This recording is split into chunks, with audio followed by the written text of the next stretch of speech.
अब उस रूप को आप न पढ़ पाए इसलिए वो इंतजाम कर दिया उनके चेले चपाटों ने कि वो किताब ही न मिले आपको।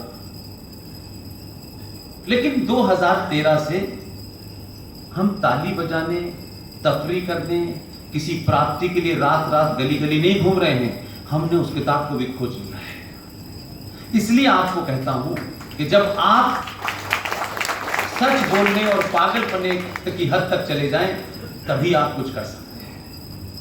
ये तीतर बटेर की तरह नहीं होगा कि आधे घंटे के लिए राष्ट्रवादी, फिर दोपहर में सेकुलर और बाद में वामपंथी, और फिर हमें शांति चाहिए, रात में सो गए।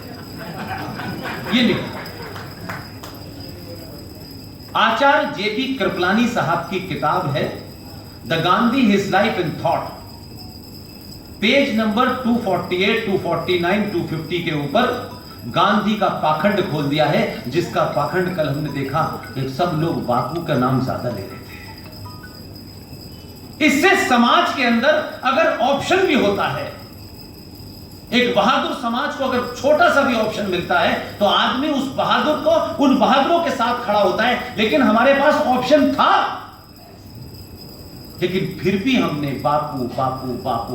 हमारे समाज में, हमारी सभ्यता में उम्र से बड़े होने वाले आदमी का सम्मान होता है, उसका अपमान नहीं होना चाहिए। इसलिए उन्हें गांधी जी कहिए, इसमें कहीं कोई दिक्कत नहीं है। लेकिन हमारे समाज में भी हमारी सभ्यता यह बताती है कि अगर कहीं कोई कंफ्यूजन है तो शास्त्रार्थ होगा, और उसमें ना उम्र देखी जाएगी ना उसमें पद देखा जाएगा। शास्त्रार्थ में जो जीतेगा उसके, हम उस परंपरा से। लेकिन ये बड़े हैं, इनके सामने नहीं बोलना है। ये ऐसा बनाया गया इसलिए बापू ने, क्योंकि कल पैदा हुए हैं वो। मैं कल आपके मुंबई में था। ऐसे फंक्शन बहुत कम होते हैं जो कल हुआ।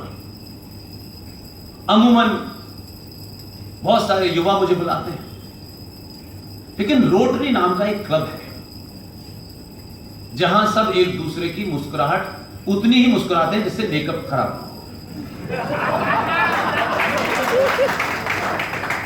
खाना भी ऐसे खाते हैं कि मुंह खुला भी पता नहीं चलता और बंद भी पता नहीं चलता। अब उन लोगों ने मुझे बुला लिया तो उन्हें लग रहा था कि मैं उनका लिहाज करूंगा। लिहाज तो मैंने किसी का किया नहीं आज तक। मैं अपनी बात अपने तरीके से कहता हूं, आपको अच्छी लगे ठीक है। मैं 2 घंटे बोला। 2 घंटे बोलने के बाद अब ये भाषण का असर था, ये उन्हें समझ में आ गया कि इसने घेर तो लिया है। तो मैंने पहली बार रोटरी के फंक्शन में भारत माता की जय, मैंने कहा देखो ये डर निकल आया बाहर। तो मैं सिर्फ ये कहना चाहता हूं मेरे भाई कि सच को सच कहने की हिम्मत जुटाइए। अगर 2022 के भारत में आप इस बात से चिंतित हैं कि सच बोलने से कोई नाराज होगा, तो मैं आपसे कह के जा रहा हूं, मैं नहीं होऊंगा।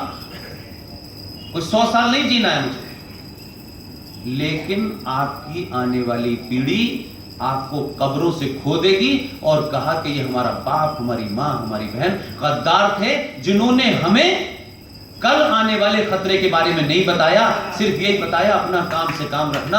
मैं रास्ते बदल रहा हूं, सब कुछ कर रहा हूं, लेकिन इसी संचार क्रांति के चलते जिस बापू के बारे में कभी चर्चा नहीं होती थी, आज लोगों का बस नहीं चल रहा है। ये अलग बात है कि आदमी अपने एक्शन में कुछ करता है और संविधान की मर्यादाओं की वजह से 2 अक्टूबर को माथा टेकने तो जाता है। वो संविधान